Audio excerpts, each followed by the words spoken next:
I look at other brands, honestly, and I look at the local brands that we have, and you see that people expect you to do a lot. They even want you to correct even the font of your...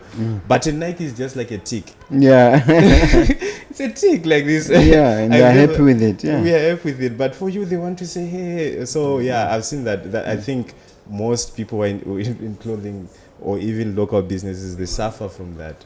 This is Mogobe Nuggets of Wisdom podcast. We enthuse, we energize, we inspire, and we empower entrepreneurs and entrepreneurs of all stripes in BW and beyond.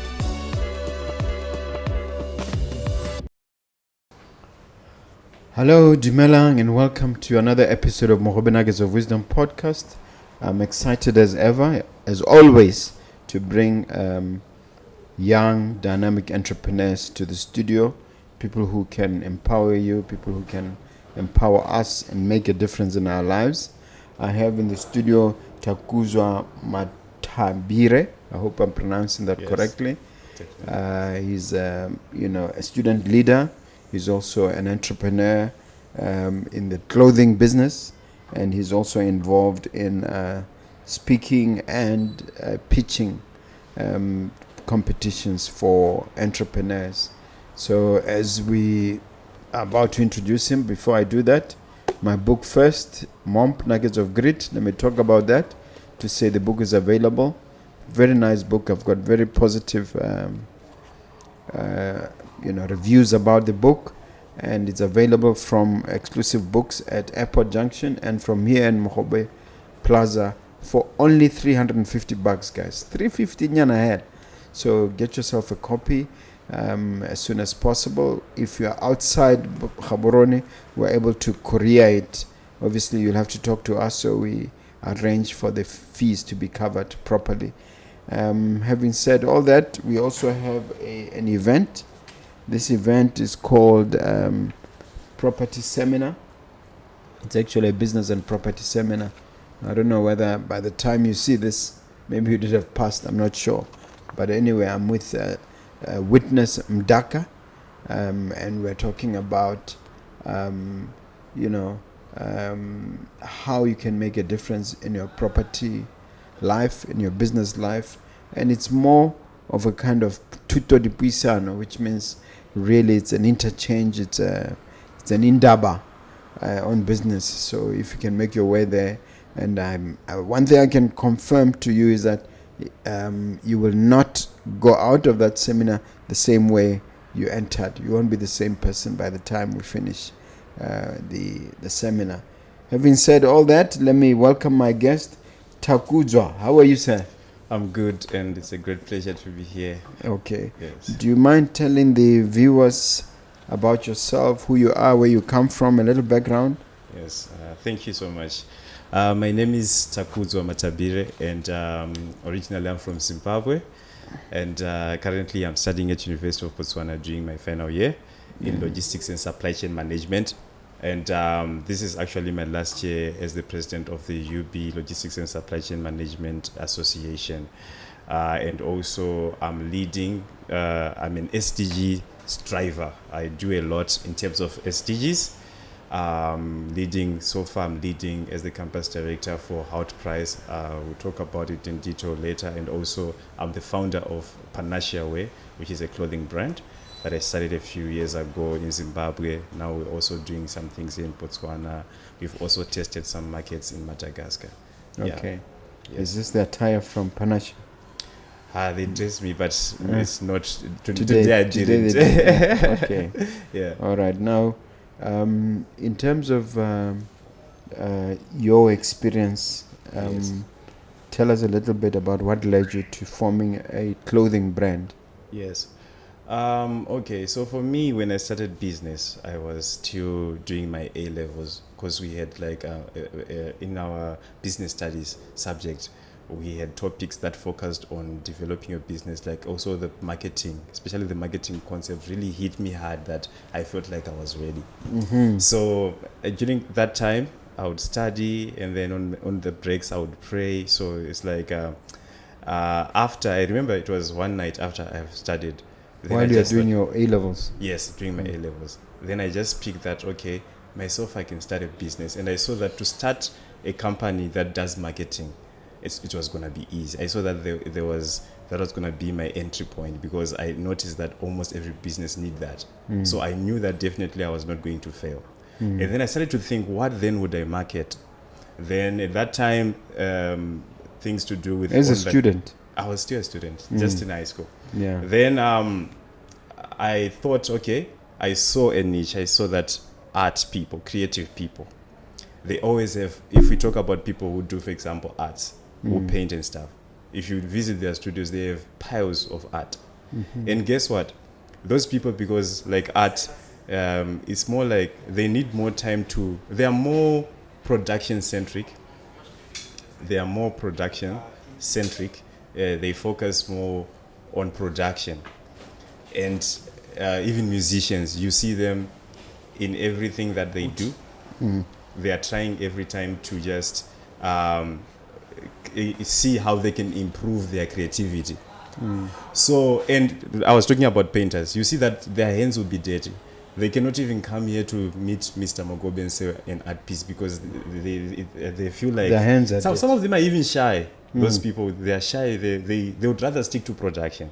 So I said, okay, if I enter into this market, I'll be that guy who will sell for them. Me, I'll put suits, and I'll go and sit with Mr. Mogobe and sell him his art piece. And it worked out as I thought it was. I was so fortunate at that time that there was the Sanganai Hlanganani World Tourism Expo, which was hosted in Zimbabwe. Sanganai Hlanganani World Tourism Expo. It happens annually, and it's a World Tourism Expo, which attracts a lot of people from all around the world. So, and then I managed to get a stand for that expo to put my things. And I was just starting. What things were there? I took things like art from people who were doing paintings, drawings. I had people who had crafts. So actually it was even colorful, because I had crafted things, I had art on the wall, the whole thing. When others who got those stands at the expo were hiring people to do graphics to beautify the thing, myself, I just beautified with the products. And so I had many people coming, collected as many business cards, business contacts. I was listed in the directory for all the companies that were doing their things there.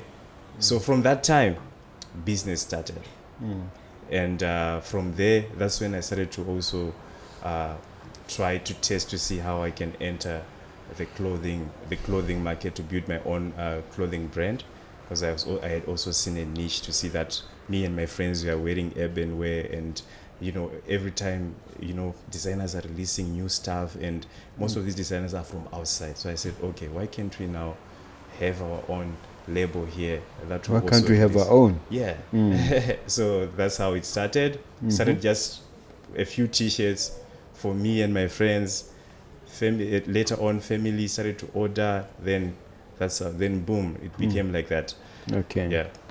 No, that's very interesting. Yeah. And it is an urban clothing brand. Yes, urban clothing. Where is it currently operating from, and what's available now? Okay, so I started it in Zimbabwe, and that's where I can say is the main base. And then, but here when I came to university, I noticed also my university friends are wearing. That's what we are wearing in the university. So in university, when they order, most of my supplies come from Zimbabwe, and then we sell here. So here we are still trying to set up really proper stuff. Yeah. All right. You're here to also talk a little bit about the international pitch competition called HALT. Yes. Tell us about the the genesis of that. Yeah, so this is a pitching competition that started a few years ago, and it's You started it? No, it's an international one. Started it's based in the US. So they started this one as an international pitching competition. It's actually from HALT Business School. So what they did is when now they based wanted in the to, States. Yeah, based in the States. So now they wanted to expand and to inspire entrepreneurs from around the globe who are still university students. And so now they expanded it. And so how they work is They work with campuses from around the world. And that's how I got into it. Applied to be a campus director so that I lead their mission here in Botswana. And indeed, I managed to get through. Then I built my team from the university. So now we started late last year. And in February, we're expecting a number of people to start to pitch students who have businesses. Previously, what they were doing on these competitions, they would have a theme for the year. Like last year, it was sustainable fashions. But this time around, we're going to be limited because they would target a certain SDG to say this year we are doing SDG 11, this year SDG 5. But this year, any SDG, any project that you have that targets any SDG fits in. And these days, actually, you cannot say you have a business that doesn't touch any of the SDGs. It's not So what are the requirements to enter the competition? Yeah, you have to be a student. It's a team. You have to be a team of about 4 people. And at least some of those people have to be university students. So they are also welcome to even get people from outside. But at least we should have someone from the university. But what qualification must the student have? What one must be good at? You should just be having your idea. An idea that is addressing some SDGs, then you are ready to pitch. And it doesn't have to be something that you have started to execute. We just want ideas. Because at the end, there's money. There's a $1 million ultimate prize. After you do the pitches here regionally, you go to the international competition where some teams will represent Botswana. And if they battle out with other countries, they'll come home with $1 million. Yeah. Has it actually happened? Yeah, it happened. Every year they give that amount. Yeah, and prizes to the best. Who has been winning? Some other so far, I haven't seen an African country. Yeah, and that's why we are trying to push so hard to have. Which countries have been winning? We have campuses from US and India, from other continents, but except for Africa so far. Is Botswana going to be participating for the first time? Actually, we discovered that there was once a team that tried it out in University of Botswana some years ago, but it didn't go far. So far it's like we are the second. They didn't even reach there. They didn't even reach, and they didn't even do much. We can't even see any records of even the national pitch happening. Yes. So, an entrepreneur listening to you, yes, what do you want from them? They can just reach out to us, actually, because besides the pitching and the out, we have actually managed to build a network for them. We have Puller Space coming in. We are talking to different people who support entrepreneurs to help them. How does it work? I mean, how it works? Let's think of somebody from Angel Network Botswana, for instance. He's got a little bit of liquidity. He's got money to spend on startups. Yeah. What should he do? What's the next action? Yeah, the next action is they just reach out to us because we now have a database with a lot of these student entrepreneurs. Some of them have been through other programs. Some of them are starting, and they are so ready to start. And one thing, actually, at the University of Botswana, where we are hosting it, there is now the UniPort. There are resources for them in terms of if they want to train. Like, for example, if you're partnering with a company that also want to be involved in training, the facilities and everything, the resources are there. So we are looking for partners who can even maybe put money into the entrepreneurs. Yeah, everything is there, but we need sponsors. We need people who help people to ideate their products and build the concepts. You mentioned UniPort. What is that? Yeah, this is an interesting thing that UN and UNDP had done in the University of Botswana. They've built this UniPort in collaboration with the University of Botswana's Innovation Center. UniPort stands for? So it's a university pod, which podcast. Allows, not podcast as such. It's for developing projects, like business projects. It helps people to ideate their ideas, to create concepts from ideas. So is it an incubation center? Incubation center with equipped with equipments to develop products. What sort of equipment?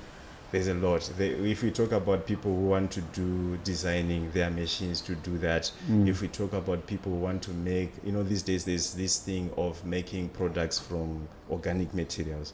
People are doing that. If we talk about technology, people want to do different. There are edit labs. It's a facility with a lot of things, and it's actually new. And the good thing about this one is it's open to people, not only investors. Who's behind it all? It's a collaboration. There's UNDP, there is University of Botswana, yes, and other stakeholders. They're the ones who bought the equipment and set it all up. UNDP were the main sponsors of that. Do you They have put millions. facilitators? Yeah, the Innovation Center is the one that is leading. Most of the times they're the ones that are doing programs. They are actually the people you contact if you want to do anything there. BDIH, Botswana Innovation and whatever center. Or the Botswana, how do you say it? BDAIH. Huh? BDIH, Botswana Innovation Center. Yeah, innovation and. But this one now, there is the Innovation Center at University of Botswana. They have their own hub there. Oh, And it has it's nothing open. to do with the innovation hub, the big Maybe one. partnerships, but this one it works on its own as well, and it's open for the public as well. Okay. Yeah. So what is your role there with UniPort? With UniPort, we are partnering with them. Your specific role? They're the first ones to open doors for us for partnership. Because when I was given When you say we, I want to know what you are doing. When I was given the opportunity to work with them, we outprice, right? One of I them know was- in African culture we say we instead of I, but sometimes I need to know specifically. I get you.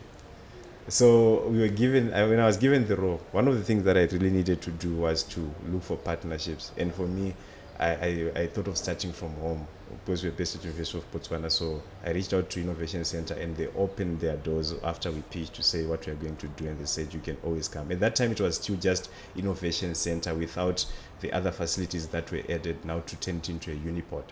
Yes. So, yeah. Now, in terms of the young entrepreneurs who may not necessarily be attending at UB, how can they take advantage of the UniPort? Yeah, they have to visit the University of Botswana. Inside of University of Botswana, they'll see the Innovation Center. If they get there, the doors are always open. If you have your idea, you come up with something there. They have space that they can offer you and opportunities, actually programs that are always running all year round. Yeah. Okay. When is going back to the pitch competition, when is it taking place? It's supposed to, by end of February, we should have done the national pitch competition. And in between that time, we also have to do mini sessions. So how far is it now? So far we have done, we did in the entrepreneurship week last year when we were starting, we did actually an online seminar with other campuses from Uganda and other African universities where we were sharing. So it was a nice platform, university students from different campuses sharing ideas, speakers from different campuses, helping each other on how to build up the pitches and the resources. What about the university alumni, former students? What about them? Yeah, we are still reaching out. We have been writing emails. We are even coming to knock your door. What I'm asking you yes, is that can a former student be eligible to participate in the pitch? Yeah, as long as you are partnering with current student. Yes. It's so if there are 4 of you, said the number is 4. Yes. How many of these 4 can be alumni? How many of these can be students? As long as the minimum, as long as we have at least 1 student, you can even have 3. But also there's a age limit of 35 to be in part of it. And also there are also other opportunities because we shall be needing judges. We need sponsors. We need to be part of this. I'm happy to be a judge there. Okay. Yes. Yeah. You what do I have to do? They are also To become a judge, what do I have to do? Yeah, we look at your profile, and then we see. You've seen my profile? Oh, if it's you, you're welcome. There's nothing you have to do. Your ticket will be there. I just have to turn up. Yeah, you just have to turn up. Okay, we'll talk about that, the logistics for that. Yes. Okay. I want to go back to your clothing business. How well is clothing as a business doing in Botswana? Yeah, Botswana has been interesting. Actually, I've been looking at what's happening here in the clothing sector. I've been more of a watcher, actually, more than a doer, because I've been trying to learn. But I've seen some brands that are doing, and I think each and every brand that I've been able to follow, they are just doing their own thing in terms of like they've identified their niche and they are following it.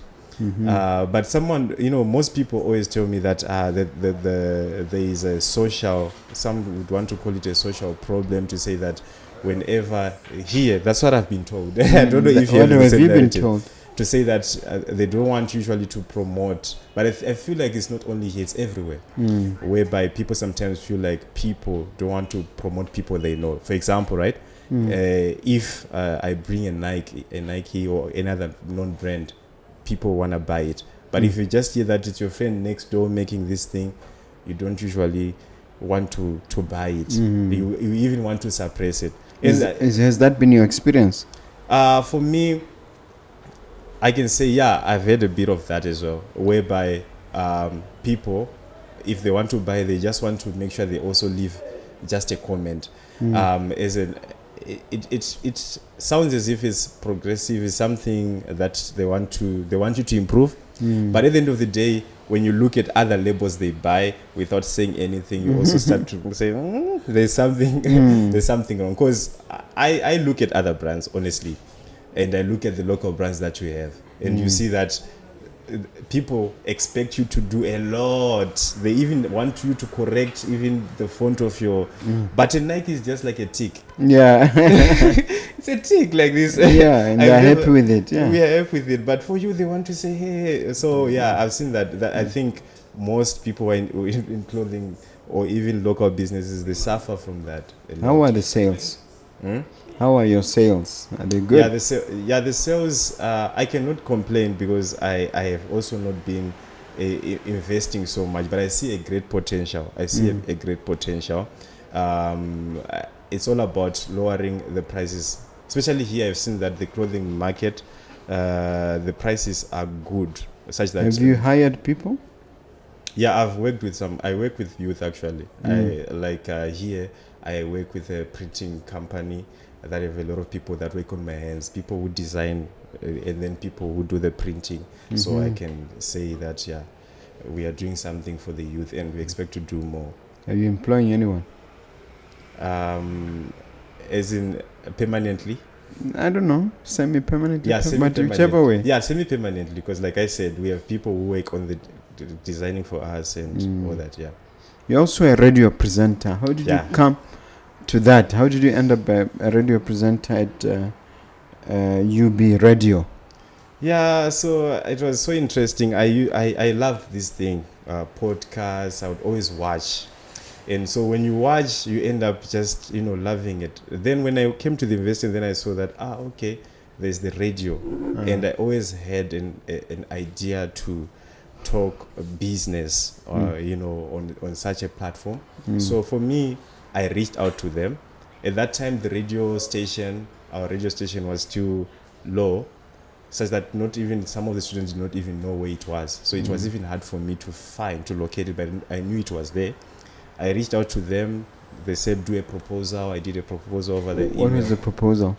It was to propose to see what your show is going to be, your content and everything. So they then accepted it. They called me for a meeting. We discussed it further. Then they gave me a trial. My trial was I was a guest on someone's show. Then they said, okay, yeah, we can give you a show. Tell me what is you've been doing this for 3 years, right? Yeah. What is your show exactly, and what is it about? It's about business. It's about business. What's it called? It started as the Business Report Show. Now Ambition Amplify. Oh, from business what? Report Show. Business Report to Ambition Amplify. Yes. That's huge. Thank you so much. We have been trying, the vision was just to sit with people who are doing, even students. I wanted to do a mix to say that I don't have to. There are also students who can inspire the students. So I didn't want only to take people who are very far from, the student communities. So I would always mix, being someone from outside and so forth. So it was a platform for many people, especially many student businesses. I've given them the platform to market themselves, to share what they were doing, and to an extent that we started now to even have people write. At first it was us writing. You had people what? Writing to us to say, can I come on the show? But first it was just us knocking people's doors. So that's how we have seen that people we have grown the show. Now I have a feature called the Book Club, which I started just in January. How does it work? That one is for... I'm so inspired by the work that people are doing in the literature space in Botswana. And I felt like we could do something also to enhance it and make the stories be interesting. Why is it that I haven't been invited? You are coming. It's on the way, because this book is... I've been reading a bit of it. Oh, you have the book? When I was waiting to at the reception, and I saw something about MOAT. What do you call that? MOT? Mote. Say, yeah, MOT. The moat. Oh, yeah, the moat. The strategy, the pitbull technique, and I'm like, okay, this is something that we really need on the show. So what we do, we just invite people with authors, and they come and they talk about their book. And so far the few episodes that we have been making noise. I've been having people calling me from as far as Swaziland, people outside of the city. If you talk of people from Francistown, authors. What sort of shows are exciting people so much? You mean for someone to call you from Swaziland, what's happening? It was because they've had other authors share. Because authors actually, especially the ones that I've brought so far, you see that they were writing out of especially emotions that they had, certain views. Obviously, as an author, you have certain views. So I feel like as I was talking to them, they would open up, and people really felt like, wow, yes, because authors are storytellers. I feel like that's what's interesting than any other person, because authors, they are telling a story. So when I bring them to the show, they then open up. What time is the show normally? It's Wednesday 6 to 8 p.m. So it's after work. And how do you catch the dial? Do you have a frequency? Yeah, we have a frequency 99.5 FM in Gabs, and 101 in Francistown. Yes, and we are also in Maun. What is the number there? At Maun, the Maun one you is a bit complicated. Yeah, it need me to be looking at it, but I know by head so far the. So UB Radio, who owns it? It is the University of Botswana, it's a radio under the. They just bought the equipment and everything. Yes, and we've got an FM license actually, so we are just operating like any other radio station. Do you have someone full time there? People full time there? Yeah, we have a station manager, wonderful one, Miss Kelly, wonderful team. Technical team. We have all the support that we need. It's a proper radio station, everything. So if one wants to appear on radio, what do they have to do? To appear on radio, you just reach out. The offices are there, University of Botswana. Yes, you just reach out. Our Facebook page, even if you go UB Radio on Facebook, if you inbox, So what are you doing for entrepreneurs? On the show. For entrepreneurs, I give them space, and I always invite them. For 3 years I've been, especially all these people who are upcoming, who are doing something. I'm sure I've interviewed most of them and given them a platform to shine, especially those who are upcoming and those who are even established. So we interview them, and also they can even also do more if they want to. The show is live, is it? Yeah, live. Live both on air and even on Facebook. We do Facebook lives. Yeah. No, I'd like to be a part of it at some point. Yeah, we are so. I take it you are yet to invite me. We are. I wanted to do that. I keep rubbing it in. Yeah. Now another area that which raises another question. When you leave UB, are you going to focus on the entrepreneurship side, on the clothing brand, or are you going to go on the radio side? Do you have any plans for post UB? Yes, I have plans, and I've started to execute because I'm at the exit point. So with radio, what I love about it, broadcasting, you do it like my show. I told you, it's in the evening. It's like that's how we go to cool off the day. For me, I don't take it as it's serious work, but I take it as my cooling off. So radio will always be there, like any other content thing that I do. It's gonna be there. And then I also have a profession that I'm pursuing in supply chain. On March the 1st, I'll be speaking at the Botswana Farmers Expo, which is happening at Park 27. What work are you doing on the supply chain? Supply chain, I'm a supply chain student now and becoming a supply chain professional. That's procurement. Yeah, procurement as well. Yes. So you're acquiring skills to do what? Yeah, I actually you touched one of my favorite, because under supply chain, I also love procurement a lot than most of the parts, because that's where even when I was doing my internship, I was doing procurement. Okay. But I'm fully invested in that profession as well. Yeah. Tell to me about the Millennium Project, Yes. the Millennium Foundation, Yeah. driving SDGs. First, maybe explain to the viewer what SDGs are. Yeah, these SDGs are sustainable development goals that were set by UN, and they target a lot of things to make sure that we live a sustainable life as a world. We need that change where we address issues like climate change and make sure that we even fight things like poverty. We eradicate poverty. There are many different levels of poverty that are in societies, and we also need to promote health, good health and hygiene. We talk about clean cities, like SDG 11 talk about clean cities. We need to recycle. We don't need to throw litter everywhere and things like that. So they are just goals that were set by United Nations, followed by nations, followed by individuals. Yes. Okay, so your role in the foundation? So I was also campus director for 1 year. Then I became the Africa region lead for that program as well after I completed. What we're just basically doing is almost the same as what I'm doing at Outprice, whereby we are driving their initiatives here, because it's led by UN. So they entrust people from different parts of the world to drive it. So me, I was driving it here in Botswana. Millennium Fellowship now was the first. It was the first of a kind to be in Botswana at University of Botswana. The Vice Chancellor even managed to really do something for us to appreciate what we did. Because in University of Botswana, we did a number of initiatives, made products from recycled materials, ended up doing my own personal project as well for period eradication, mobilized sanitary pads, donated not only in University of Botswana but in Nanohang.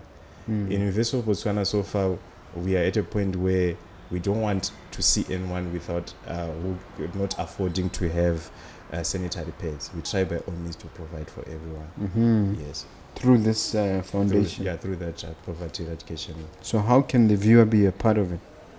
You can just contact me. You can contact me if you search me on the socials, or you reach out to me, and there are many ways. A lot of people, we are actually working with a lot of people. I remember one society from the university, the Farmers Society. They were like, okay, we can go with you whenever you go to donate, so that we teach people on how to use even the products that you are donating. So okay, there are many levels of doing it.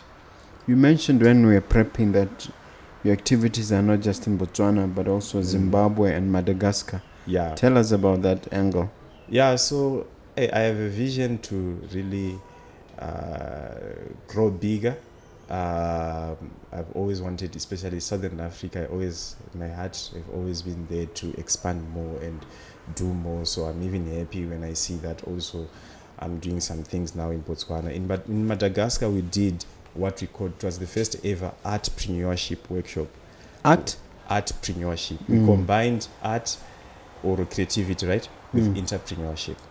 Like what I said, how I entered into the business, I saw the gap that was there, that creative people never wanted to be, they wanted money but never wanted to associate or to move themselves to go a step ahead to learn about they business. Want to be just making artists without being business people. Yeah, they want to go to the studio, record. They even, if you give them the things that inspire them to be creative, that's it.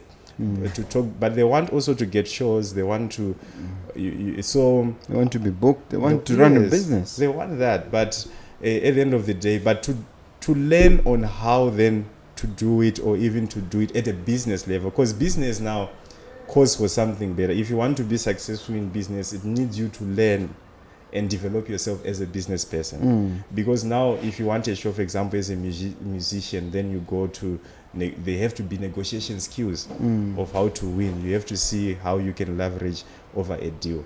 So that's what we were training them on, what even the resources that they can use to see how they can even budget, how they can even plan financially, and even just the theory of operating your art as a business. To see that when you make this thing, sometimes even if you don't sell, but use it as a in a marketing way, in a marketing way, yeah. So is it going to take the form of what workshops? How do you teach them? How do you? Yeah, it was workshops. So we partnered with this other established center, which is called Isat Gallery from Madagascar. So they managed to mobilize. Isat Gallery. Isat, yes, Gallery. So we partnered with them, and then they managed to mobilize everyone in the creative space, because for them they are respected that side.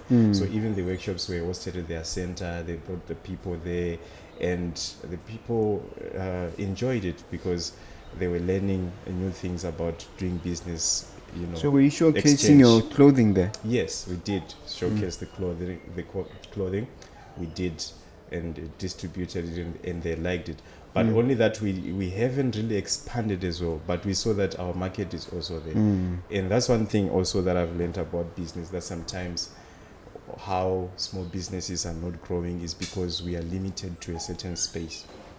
We are limited to a certain area. I start something in Gaps. I try my friends and the other people, that's it. But trust me, not even you going outside of the country. If you go to Francistown, you'll see. So the more we go into different territories, you will see that sometimes that this business, so area where you are is very important in business. Yeah. Okay. And would you say that any similarities between Madagascar and Botswana? In fact, I should be asking you, can you compare and contrast doing business or attitudes in Madagascar, Zimbabwe, and Botswana? Yeah, for Madagascar, I think the creatives do well. It's an island, so you see that. But opportunities, looking at what's happening in Madagascar, Botswana, and Zimbabwe, Madagascar might have a lot of funding opportunities in their creative. It's like a creative hub. It's like a no man's land, because even if you see how the people are, they're more like colors, because it's a mixture of. So you see that no man's land, no particular race. Yes. Is that what you mean? Yes. So life there is quite different when we come then to Botswana and Zimbabwe. And the benefit that is there, for example, in Botswana, is that the ease of doing business in Botswana. Most people might never appreciate it if they don't go out. It's tougher somewhere else. I was just complaining with the previous guest that there's over-regulation in Botswana. But you are saying to me that it's easier. Registering a business here you can register a business in like 24 hours. You already have your business name and things like that. Try it in another country. You will see that it may need you even to do a lot of things. So for me, I feel like the way things run in Botswana, right, is to promote businesses. When people are complaining, it's because they haven't seen actually how how bad it is out there. The battleground is in other areas. Yes. So Madagascar is tough. I'm not saying Madagascar, but I said Madagascar could put it on its own level. We compare it maybe with countries like Mauritius. Yes, I didn't really spend much time to know what happens there, but I can say that it's quite different now than these landlocked countries. But when I'm looking at landlocked countries, on my research, I feel like Botswana is the ease of doing business here is better compared to most of the spaces. Yeah. Very affordable, actually, even some of the services that you require to do. That's an interesting perspective. Yeah. Can you give an example? Like I'm saying like just registering a business, setting up. They even have facilities, set up facilities that help to incubate. I'm talking about innovation center. You're talking about another innovation hub as well. There's CEDA. There's Stanbic Accelerator. Stanbic offers people space whereby proper space where you can do your seminar, where you can set up and do whatever business without paying them. So it's a very good thing. It's a very good thing that. But only that people now only want to focus sometimes on what is not there. But utilize what is there, and it's And what exactly are the clothes that you are showcasing, and which one was your favorite? Which one was doing well? Yeah, for me, t-shirts have been honestly. Just t-shirts. Yeah. What's so different about yours? I feel like we here when I started to do some designs, wherever I go, I try to see what people are all about. I want my t-shirts to speak to you. So I remember the other time I visited Okavango, I liked it, and I knew that people also were talking about it. So I made a design about Okavango. So if you're from Botswana, you with a picture or what? It was just written Okavango. Yeah, and then Okavango drip, something like that, and then people would like it because you relate. You say, this is home, So I bring people home in my designs. Yes, I speak through the designs. The other time I designed something written Jesus drip. Most people Jesus what? Jesus drip. Yeah. Yes, and people liked it as well because people. Because you don't associate Jesus with fancy clothing. Drip. Somewhere even now saying, Jesus, what are you saying? Because drip is the name that they used for, these days. Ama2K use that for, they mean fashion. Yes, so they're like, you cannot associate the name Jesus is holy with a drip. But they don't also understand that we are here. If you believe in Christ, he dripped blood for us to be there. So we may also. So it has a double way. Because Yes. blood dripping from his hands. Yes, with his hands and but a lot of people loved it because people want something that speaks to them. Yeah, that's all. Okay. Now, in terms of your current focus now, what would you say you are focused on? Right now, I'm focused on personally, my personal goals. I'm focused on developing myself, and I want everything that I'm able to do to help people around me. So self-development, I'll say in short. And this self-development comes through, sorry? Stretching my arms in different areas that I'm talented in. Yeah, I was just counting them. I mean, it's fashion, it's radio, it's art. What else? It's it seemed to me UniPorts, SDGs. Yes. So it seems it's like all business. Yeah, but it looks like you're multifaceted. Yeah. In that sense. Yeah, I think I was destined to be in business. I remember when I was a young kid before school. But at that age where you are already preparing for school, where your parents can conversate with you, yes, and my mom was asking me, what do you want to be, just like any other kids is asked. For me, I wanted to be a hawker, and a hawker, these people who sell in the streets, selling streets. And it touched her so much. I was like, what's happening to my child? But we realized later, or now what I'm manifesting in entrepreneurship, that okay, it was because I had seen, and I remember what I thought I was seeing that time. I was seeing that those people, they are able to sell and make money every day. And they have the products. That's what I would admire at a very young age, to see that these people have products in abundance. At the same time, they are selling that in exchange for money. So since I was young, I admire that, to say, no, this is the way. So but that's how it started, your entrepreneurial bank. I was destined to be in business. Yes. Because when you were young, you wanted to be a hawker. Yes, I was being, but they were forcing me to be a pilot or engineer. Just like any other kids, you say, you don't say you want to be a hawker. I didn't know also that it was so manual to be a hawker, but I was seeing the concept, which was the exchange of money and also you having something every day. Yes. So you are now a hawker on a large scale. It's sort of. Yeah. All right. So let's talk about your short-term, medium, and long-term plans, both for the business and for yourself.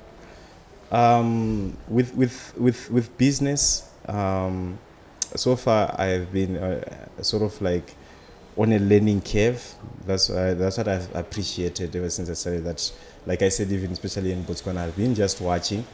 So I hope, especially now as I finish, I hope to be established. I hope to get to a point where I open shops around, especially Southern Africa. That's the goal that I have. And then we need to, the long-term goal is to have brands that we understand. You know, the other time I was watching to see how, because myself, I love studying a lot. I was studying to see how the names of these brands, famous brands that we wear from outside, came out to be, and the meaning of their symbols, and then I saw that we really need people. What did you find out in your study? I found out that some of these brands, what they are speaking of, people may not even know that it's against what they even love. For instance? Their beliefs, for example.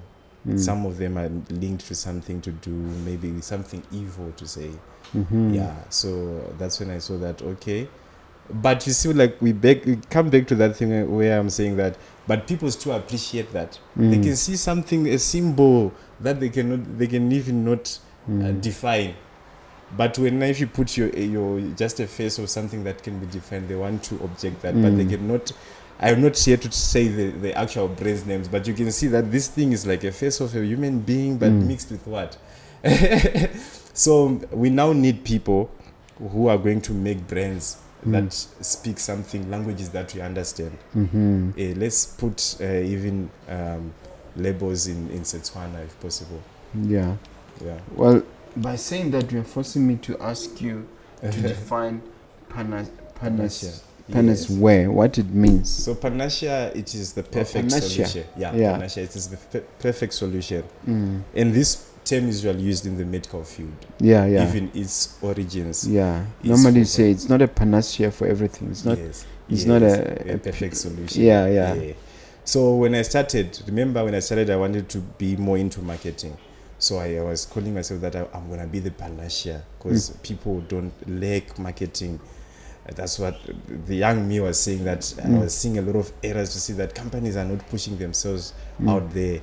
So I'm going to be the Panashe. So even when I came with the way, I was like, I'm going to be also the perfect solution in the clothing industry. So every business that I'm going to put out will carry that name. So that's why Panashe Wear. Yeah, Panashe Wear. So it's the perfect solution into what you wear. But the focus for now is it's not just on t-shirts, it's on what else? I've started to do, was it last year in June when I launched the winter wear, hoodies and sweatpants as well. Yeah, and people appreciated them, both in Zim and here. Like, okay, that's fine. So what do you believe sets yours apart from the rest? So far for me, I feel like quality at an affordable price as well. Quality at an affordable price, because I study, I've searched to see what other people. Do you actually make the clothes, or you just buy from China? I deal with people who are making the clothes, and Do you give them instructions? Yeah, I give instructions. But actually, most of the instructions are on the designs, because so far, and that's what I'm always encouraging people who are doing the design. That we need more. There's actually, that market is not saturated yet. If you're a designer out there, that market still needs more people, because we still struggle to especially get the best when you instruct. Like if I tell someone create a new t-shirt that have this, it's still a problem. I may not produce the quality that I want. So far we are forced to stick to what designers know. As I'm saying, that market is open. Yeah. Tell me about your heroes and your sheroes. Who do you look up to? I look up to a lot of people, the likes of you. Yes, you are one of the people that I've been studying as well here. And I admired when you say that you actually bought the building of where you were interning or working? Both. I'm like, I was like, okay. First I intend, then I worked. You work there. Mm. Yes, and then I was like, okay. And how you started and what you value, what you invested in, which is real estate. Those are the people I look up to. You only mentioned one person. There's also, what's his name, Umesh? Umesh Luna from Apex. Yes, we once attended session at Accelerator. He was talking about his story. It's all about you following what you want. If we read your stories, you just see, if you follow what you guys are doing, you just see that, okay, it's about being who you want to. And there's also one guy, Strive Masiwa, the one from Mascom. Yeah, do you follow him on Facebook? I follow him. He writes very long posts. He writes also in the comment section is afterthoughts. So you see that he's always urging you to do and study processes, the 4 P's, the people. What are those 4 P's? We have got the people, the products, the price, and also even the place where you are putting those things. And now he's even talking about AI. It's always good to study about these things, to move ahead with these things. Yeah. Because unlike most people, like AI, you may think that is the only billionaire from Southern Africa apart from South Africa, is it? There's Motsepe. Yeah, but that's South Africa. Or South Africa. I'm saying apart from South Africa, North Africa. I'm saying north of South Africa. Is he the only dollar billionaire? Someone was saying, I don't know if it's true. In Southern Africa. So far, let me see. In Southern Africa. Yeah, I think it's the one that I know. Yeah, it's a well-known one. Others are keeping quiet about it. Yeah. Others don't want it to be known. I know some, but they will just keep quiet. They don't want to be all out. Yeah, they don't disclose. Yeah. Yes. All right, so that's Masiwa, okay? And he's your countryman from Zim. Yes, I can relate when he's talking about his struggles sometimes. Yeah. I can relate and see and be empowered. And he's an Adventist like me. Oh, serious? Okay. Yeah. Wow. Wow, that's wonderful. All right, so is there a specific thing? I asked you this question before. I'm asking it differently. The specific thing that you want to create, or when you look at the long term, is that in terms of your vision, if we're talking 2 decades?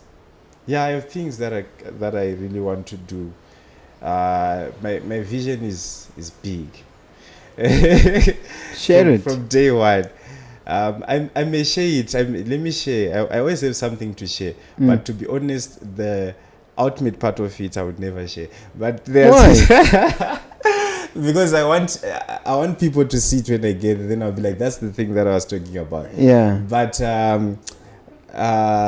there's a lot that I want to do, including a foundation. I feel like Africa. You saw yesterday, I had my show, and as I was about to go to my show, I saw something. To me, it was exciting, but to most people, I saw that it was affecting them. That America is pulling out of, aid in Africa. So I saw it's a blessing, is it? To me, that's how it struck me. I felt like this is now the birth of young people like me, who visionaries to do things, because I see the potential that we have as young people to do a lot. What America was doing was they were showing us that as a nation you can do that to many other nations. You can provide. But I later read that a judge stopped him from doing that. Yeah, a judge stopped he had signed a document of what do they call them? Or sort of like a memorandum. Yeah, he had signed a memorandum and order, and then somebody took it to court and interdicted it. So I don't know what will happen eventually, because remember, some of these funds have already been released by Congress. Yes. So you cannot act like a king. Yes. And just stop. One leg of government and what it's doing without going back to Congress to change the law. Yeah, that's true. So they stopped him for that reason. But it's a wake-up call. Even on the citizenship thing, yeah. From what I read, Trump has been stopped. It's been solved. Yeah, because you were saying is putting an end to birthright citizenship, Yeah. where an American, Yeah. anybody born regardless of the citizenship of the parents, becomes an American.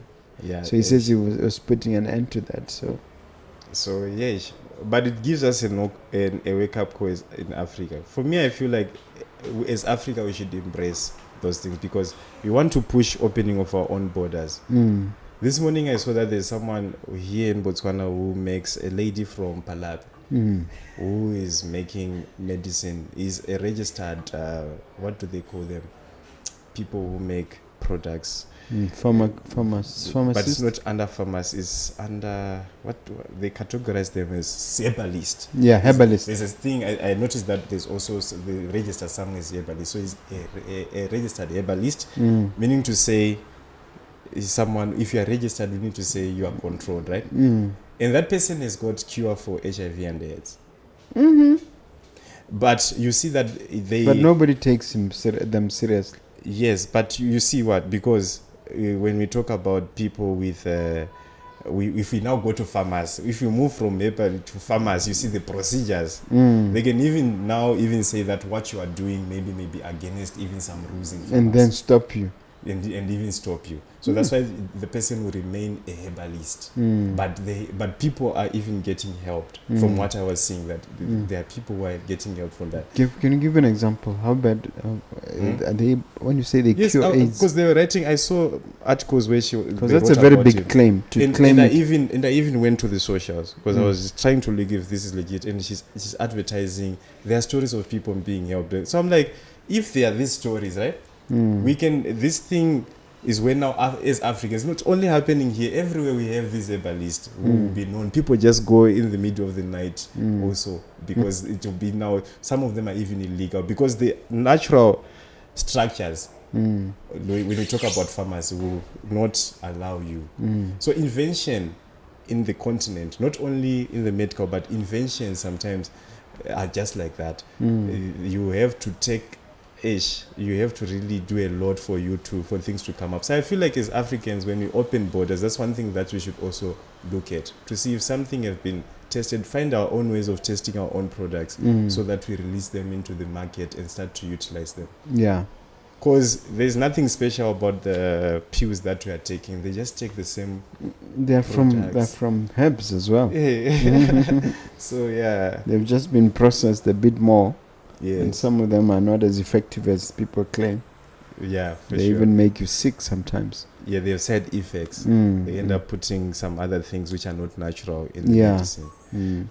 So Africa has a great potential when it comes to that because we have a lot of natural resources. Our soils are good, our rains and everything. Okay. Yeah. Now, do you have a question for me, sir, as we begin to wind up our conversation? Yeah, I have a lot, but I hope most of them will ask when I... But before you ask me a question, for you to call yourself an entrepreneur, you have to have challenges and setbacks. Yes. And I forgot to ask you about those. Yeah, for me, setbacks have been finances. Financially, I face setbacks financially as well. Because remember, I'm starting when I'm coming from high school. And actually I have to make my parents to believe me that what I'm doing is the right thing. Because for them they're thinking that first go a certain level with school.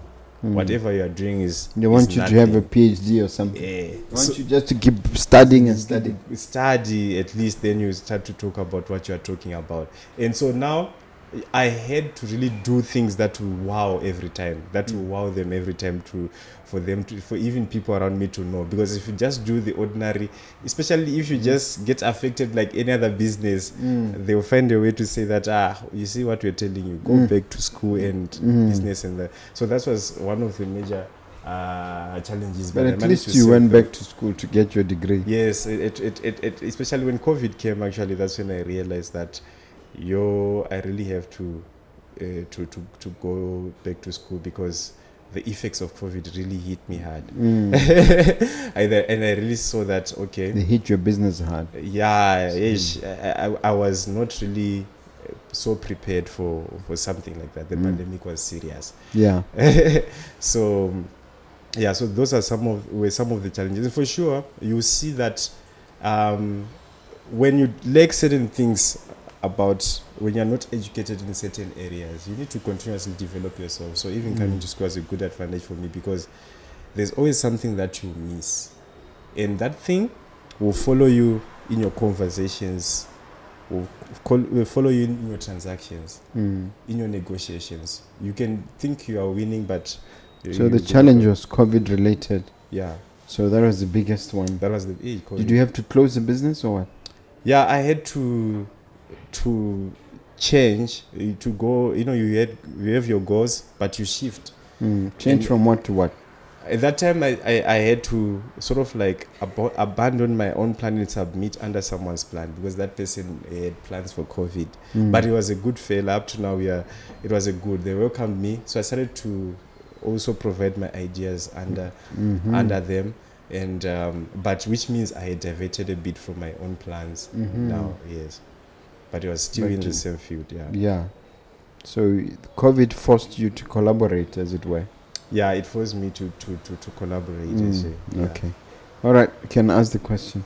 Yeah, a lot of questions, of course, but I hope to bring you on my show to ask more. But I would say, as a person who have been established in business, you've been, watching entrepreneurs, grooming them, mentoring them. What do you think the next generation entrepreneur should be working on right now? Tech. Okay. Mm. Yeah. Yes. I've answered you. Simple as tech, right? What Mm. type of tech? No, I think tech in general. Yes. Tech in agriculture. Tech in clothing. Tech in real estate. Tech everywhere. So that's the area where I think there's the biggest opportunity for growth as I see it. AI, of course, is exploding. Yes, it's So exploding. we need people who master that new terrain. Oh, okay. Yeah. And maybe another one. Just I want to pick your brain on this one. We are seeing that Starlink is coming. It's come actually. But do you think it's gonna knock out? We're talking about tech. It's gonna knock out local operators. I don't want to speculate on that as yet because I already know that there are some partnerships underway Okay. between some local operators and Starlink. Okay. There's also even the big one, BTC, is already getting into some kind of collaborative things. But I mean, the fact that Starlink can work in the middle of the cattle post in the bush shows that it has huge prospects of success in Africa. So whether or not it's going to be totally disruptive to the point of replacing existing providers, I'm not sure. But what can I tell you is that the disruption has started. Yeah, that's very true. The disruption has started. Now look at that camera, sir, Yes. and leave the viewer with final motivational messages as we part. Yes, it's been a pleasure. And what I can only say is that self-development is the way to go and the way to grow. You can never stop learning. There's always something new to learn. There's always a new place to be, new ideas to be shared, and never be afraid of coming out of whatever shell that you are in. Everyone with a success story, I've always seen them that they really had to come out of a certain cocoon or shell that they were maybe even born from. Especially as Africans, we are born, in circumstances maybe sometimes that are even pressing you more down than up. So you really have to stand up. And with no limits, there's no limit. Yeah, absolutely. Yes. All right, thank you so much. Give them all your contact details. Okay, I'm on Facebook, mostly active. The social media that I'm mostly active on is on Facebook, Takudzwa Mathabire, also YouTube. Yes, and my number 74176. Say that again. 74176 583. That's how Okay. you contact me. All right. Thank you very much indeed. Thank you so All much. right. Thank you, sir. You did Thank you well. so much. Wow. Thank you.